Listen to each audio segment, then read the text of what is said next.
VIT का result आ चुका है। अब आपके मन में डाउट आ रहा होगा कि अब क्या करें, रिजल्ट आने के बाद अब क्या मेन स्टेप रहेगा। तो इस मेन आपका काउंसलिंग प्रोसेस होता है, जो आपका एडमिशन प्रोसेस होता है। मैं आपको इस वीडियो में बताऊंगा कि आपको एडमिशन प्रोसेस में कैसे पार्टिसिपेट करना है एडमिशन में, और क्या क्या गलतियां होती है जो पिछले कुछ सालों से मैं देखते आ रहा हूँ। पिछले 5 साल से मैं काउंसलिंग करवा रहा हूँ बच्चों की, 5 से ज्यादा बच्चों की करवाई है मैंने, और खुद देखा है कि बहुत से बच्चे काउंसलिंग करते हैं, गलत करके आते हैं, फिर मेरे पास आते हैं, फिर मैं सही करता हूँ, और उनको जो बहुत अच्छी ब्रांचेस मिल सकती थी पहले, अपनी गलतियों के कारण वो मिस कर देते हैं। तो आप ये गलती मत करना, वीडियो को एंड तक देखना, और जो भी बच्चा है, वीडियो में आपको पूरी इन्फॉर्मेशन मिल जाएगी, आपको जो भी चीजें होगी, ताकि एक भी मिस्टेक ना हो। 10 मिनट बस लग के देख लो इस वीडियो को, और आपके 4-5 लाख रुपए बच जाएंगे। क्योंकि यहाँ पे एक गलती से ना आपको पैसे 1 लाख रुपए साल की फीस निकल जाती है। वीआईटी का सिस्टम ऐसा है।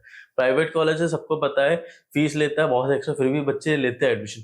तो ये याद रखना कि एक गलती से बहुत ज्यादा इम्पैक्ट पड़ जाता है। फिर अभी लगेगा कि चलो हम लोग नहीं करेंगे, नहीं लेके इतना महंगा 5 लाख की फीस, जब मगर जब काउंसलिंग में गलतियां होती है ना, फिर लगता है कि नहीं यार अब गलती हो गई, चलो ले लेते हैं, बैकअप लेना पड़ता है, फिर बच्चों को इसी में एडमिशन लेते हैं, तो बहुत नुकसान होता है। उस नुकसान को मैं आपको बचाऊंगा। मिनिमम आपका अगर एक भी कैटेगरी बचता है, अगर आपको 4 से 5 पे भी बच रहा है, तो आपके 2 लाख रुपए साल के, मतलब 4 साल के कोर्स में बच जाएंगे। तो इस वीडियो में देखें क्या क्या कॉमन मिस्टेक्स होती है, प्रोसेस क्या होता है, और जो भी काउंसलिंग का पार्टिसिपेशन का होगा मैं सब कुछ वीडियो में बनाऊंगा। तो चैनल को सब्सक्राइब कर देना, और वीडियो को लाइक कर देना, और अपने दोस्तों में शेयर कर देना जो भी वीआईटी की काउंसलिंग में पार्टिसिपेट कर रहे हैं।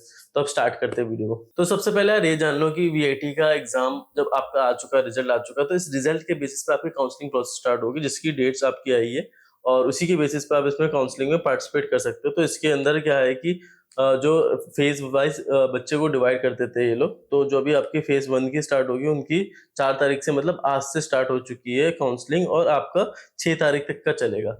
ठीक है, जो फेज 1 का, बाकी को जब तक उनकी फेज की डेट नहीं आती तब तक की काउंसलिंग चलती रहेगी। तो इसकी बात की जाएगी, अब आपका रिजल्ट आने के बाद आपको काउंसलिंग का रजिस्ट्रेशन करना होगा। तो सबसे पहला स्टेप होता है काउंसलिंग की रजिस्ट्रेशन। इसकी फीस 5000 है जो वीआईटी में जाते हैं, प्लस 900 जो 18% जीएसटी होता है, जो आपको मतलब गवर्नमेंट को देना पड़ता है। तो 5900 आपको टोटल पे करना पड़ेगा यहाँ पे, और ये नॉन रिफंडेबल है, तो इसमें कोई भी पैसा नहीं मिलेगा। तो एक बार कटअप देख लेना, मैंने कटअप की वीडियो बना दी है, चाहे आप भोपाल में देखना है, ईपी में देखना है, चेन्नई में देखना है, सब जगह मिल जाएगा। हर एक के कैंपस के अंदर आपको कटअप मिल रही होगी। ठीक है, और जो 1 लाख के ऊपर जिसकी रैंक आएगी, वो पहली बात तो एलिजिबल ही नहीं है वेल्लोर और चेन्नई के अंदर, उनको सिर्फ भोपाल और अमरावती का कैंपस मिलेगा। और भोपाल को अब थोड़ा सा फोकस किया जा रहा है वीआईटी के थ्रू कि भोपाल को इंक्रीज करे, क्योंकि मिडिल इंडिया में आता है, तो नॉर्थ इंडियन से बच्चों को भी दिक्कत ना हो। तो वो भी चीजें देखा है मैंने कि पिछले 3 साल में कैसे वीआईटी भोपाल पे फोकस किया जा रहा है, वरना भोपाल तो ऐसा था 3 साल पहले तो आराम से मिल जाता था। ठीक है, अब थोड़ा सा कट ऑफ हाई जाने लग गया, उसके ऊपर अलग से आएगा, वीडियो हमने बना रखा है। तो आपकी काउंसलिंग में पहले रजिस्ट्रेशन करना है। पहला स्टेप आप लोगों का काउंसलिंग में रजिस्ट्रेशन का। सेकंड स्टेप क्या होता है? सेकंड स्टेप है कि जब आपकी डेट आएगी, मान के लो कि आपके फेसेस बना रखे, 5 फेजेस बना रखे हैं, जिसमें 1 से 20 हजार वालों के लिए फर्स्ट फेज में पार्टिसिपेट कर सकते हैं। फिर सेकंड फेज वाले 20 से 45 हजार, 45,000 तक का, फिर 45 से 70, फिर 70 से 1 लाख, और फिर 1 लाख से ऊपर वाले होते हैं फेज 5 के अंदर आते हैं। तो ये हमारे 5 फेजेस है।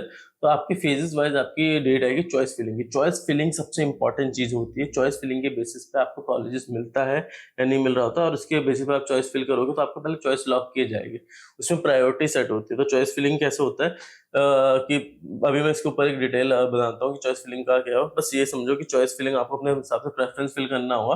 प्रेफरेंस में क्या होता है कि आपका कैंपस आएगा, और कैटेगरी आएगी, ब्रांच आएगा। मान के चलो कि सीएससी में आप वेल्लोर में, आपकी प्रायोरिटी क्या होगी? सीएससी की, बहुत से बच्चों की होती है। तो फर्स्ट प्रायोरिटी आप डालोगे वीआईटी वेल्लोर कैटेगरी 1 सीएससी। ठीक है, फिर सेकंड में डालोगे VIT Vellore CS with AML first category है। जिसको सीएससी चाहिए होगा वो सीधा कैटेगरी 2 डाल देगा सीएससी को। याद रखना पहले फर्स्ट कैटेगरी आती है, फिर 2, 3, 4, 5, क्योंकि वीआईटी वाले भी अलाउ नहीं करते कि तुम पहले 5 डाल दो फिर 4 डाल दो, ऐसा नहीं होगा। कैटेगरी 1 से 5 तक ही डालते हैं, पहले छोटी कैटेगरी डालते हैं, इसमें फीस का होता है, और ये आपको फिल करना होगा। एक बार आपकी चॉइस फिलिंग फिल हो जाएगी ना, तो आपके रैंक के बेसिस पे आपको रिजल्ट मिलेगा। जब पहला स्टार्ट होगा कि फर्स्ट स्टूडेंट्स के क्या रैंक आ रखी है, फर्स्ट वाले को क्या चाहिए, अच्छा वीआईटी वालों में सीएस विद एएमएल चाहिए, चल भाई तो सीएस एएमएल ले। सेकंड रैंक वाले को चाहिए, क्या चाहिए, सीएससी चाहिए, तो सीएससी देते हैं। तो इस हिसाब से अपनी प्रेफरेंसेस के हिसाब से ना आपको रैंक वाइज मिलता है। तो जो कैटेगरी 1 की सीट्स होती है ना, वो आपके 2000 तक आते आते फिल हो जाती है सीएस स्पेशलाइजेशन वेल्लोर के अंदर। ठीक है, तो ये चीज याद रखना, कट ऑफ वाली वीडियो बना रखा है।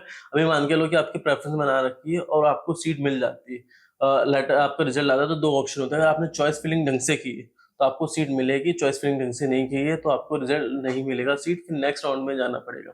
और क्या होता है ना कि जब एक ऑप्शन और चीज, अगर सीट मिल गई है तो एक चीज याद रखना कि यहाँ पे आप वापस बैक नहीं कर सकते कि भाई मुझे ये नहीं चाहिए। चॉइस फिलिंग बहुत ज्यादा इंपॉर्टेंट होती है, बहुत ज्यादा, क्योंकि 2 चीज़ें होती हैं, एक अगर आपको चॉइसेस नहीं मिली, तो आपको अगर आपके रैंक के हिसाब से कैटेगरी 4 मिल सकता था, कैटेगरी 3 में मान के लो कि बच्चे की 20,000 के आस-पास रैंक है, बायो इन्फॉर्मेटिक्स में केस लेते कि उसको सीएससी कैटेगरी 3 मिल सकता था, मगर उसने सोचा कैटेगरी 2 तक फिल कर देता हूँ मैं। अब उसको क्या है कि जब फेज़ 1 कंप्लीट होता है, उसके 19,000 रैंक आ रखी है, एग्ज़ाम्पल लेते हैं, तो 19,000 में उसको सीट नहीं मिली बच्चे को, फिर अगला राउंड जब काउंसलिंग का स्टार्ट होता है ना फेज़ 2 में, तो पहले जिन फेज़ 1 के बच्चों की सीट नहीं मिली है, पहले उनका स्टार्ट होगा। ठीक है, तो फेज़ 1 के बच्चे जैसे ही बैठेंगे तो एक रैंक से लेके 220,000 वाले को वापस सीट मिलती है, और जैसे ही अगर 1 से 20,000 के बीच में मिलता है, तो फिर से कर्सर स्टार्ट होता है। पहले हमारी सीट कैटेगरी 4 तक की सारी फिल हो जाती है स्पीड में। ठीक है, तो सीधा उसको कैटेगरी 4 या 5 में सीएस विद बायो इन्फॉर्मेटिक्स मिल रहा होता है, तो उसका सीधा-सीधा 50,000 रुपए का नुकसान हो जाता है बच्चे का। ठीक है, वरना ऐसे भी बहुत से एग्ज़ाम्पल मैं आपको बताता हूँ, स्पेशली उन बच्चों का नुकसान होता है जिनके 3,000, 5,000, 10,000 रैंक है ना, उनके साथ बहुत वो लोचा हुआ है। इसलिए हम लोग पेड काउंसलिंग, हमने इसी के लिए पेड काउंसलिंग सर्विस निकाला था, जिसमें हम आपकी चॉइस फिलिंग ना खुद से करते हैं, और ये गलती आपकी नहीं होती है। आप चाहे तो खुद से रिसर्च कर रहे हो ढंग से तो कोई दिक्कत नहीं है, मगर आपको लग रहा है कि गलती होने के चांस है, तो हमारी पेड काउंसलिंग सर्विस ले सकते हो।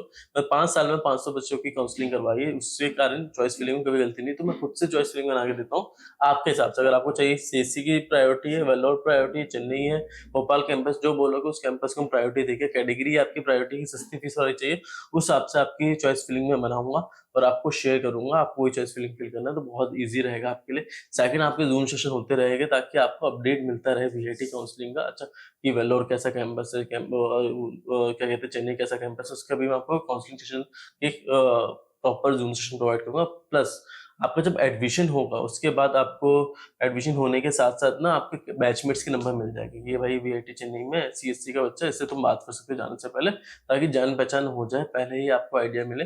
एक ये चीज आपको मिलेगा, प्लस आपको व्हाट्सएप सपोर्ट मिलेगा। तो 4-5 चीजें हम आपको दे रहे हैं। कितनी प्राइस में? 2500 की प्राइस है, मगर मैं आपको अभी 1000 का डिस्काउंट दे रखा है पहले 50 बच्चों को, तो आपको 1500 का फॉर्म मिलेगा। 1500 के अंदर आपको पेड काउंसलिंग की सारी सर्विसेज मिल जाएगी।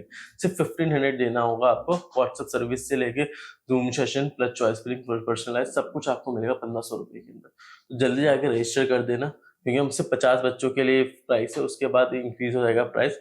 फिर उसके बाद जो 25 बच्चों का बैच होगा उसका 2000 होगा, और फिर लास्ट के जो 25 बच्चे होंगे, क्योंकि 100 बच्चों का बैच होता है, लिमिटेड बैच होता है, तो पहले 1-2 दिन में ही फिल हो जाते हैं।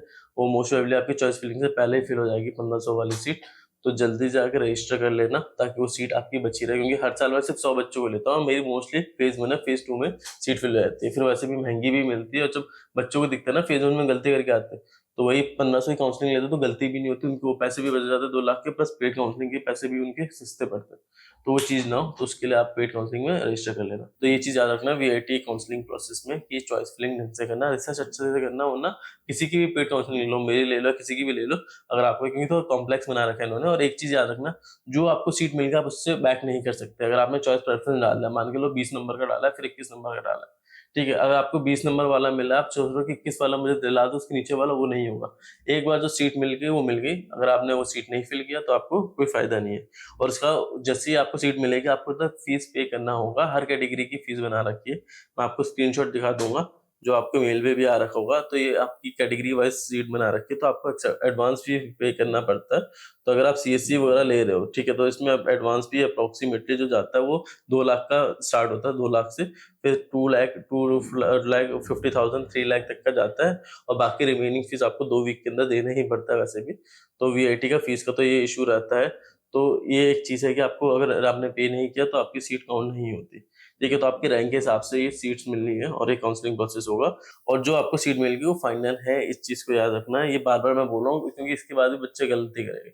और अगर आपने 5900 की पेमेंट नहीं की काउंसलिंग के अंदर जाने से पहले, तो आपको सीट नहीं मिलेगी। बाकी चॉइस प्रेफरेंस की मैंने आपको बताया था कि आपको 3-4 चीजें इसमें ऑप्शन मिलते हैं, जिसके अंदर पहला ऑप्शन होता है कि आपकी रैंक आएगी, कैटेगरी रैंक के बेसिस पे आपको इसमें ब्रांचेस लिखने होंगे, कौन सा कैंपस है, पहले वेल्लोर सेलेक्ट करोगे, फिर कैंपस सेलेक्ट करोगे, कि कैंपस के बाद ब्रांच सेलेक्ट करोगे, कौन सी ब्रांच है आपकी, सीएससी मान लो, फिर कैटेगरी सेलेक्ट करोगे। पहले मिनिमम कैटेगरी होता है, फिर मैक्सिमम कैटेगरी होता है, और आपकी पूरी रैंक इसी के बेसिस पे डिसाइड होता है। कॉलेज पूरा रैंक बेसिस पे होता है। और एक बार फिर से बताता हूँ, जो सीट आपको मिल गई वो मिल गई।